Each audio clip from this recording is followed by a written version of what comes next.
តម្រុយឆ្នោតអាវងថ្ងៃនេះផងដែរក៏ដូចជារាល់ដងក៏ធ្វើការវិលត្រឡប់មកជួបពុកម៉ែបងប្អូនទៀតហើយក៏ដូចជារាល់ដងមុននឹងពុកម៉ែបងប្អូនចូលទៅទស្សនានៅតម្រុយឆ្នោតមួយនេះសូមពុកម៉ែបងប្អូនកុំភ្លេចជួយចុច like subscribe អ្នកមួយផងដើម្បីទទួលបាននូវរាល់តម្រុយឆ្នោតអាវងដែលឥតគិតថ្លៃជាប្រចាំថ្ងៃដើម្បីធ្វើការចែកលេខជូនទៅកាន់ពុកម៉ែបងប្អូនអាវងចែកលេខច្បាស់95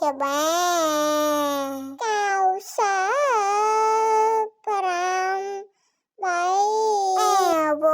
ងចែកលេខច្បាស់10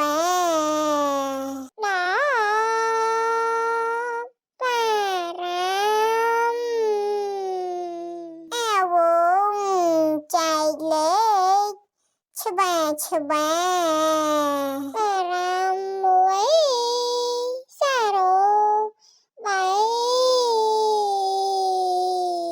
អាវង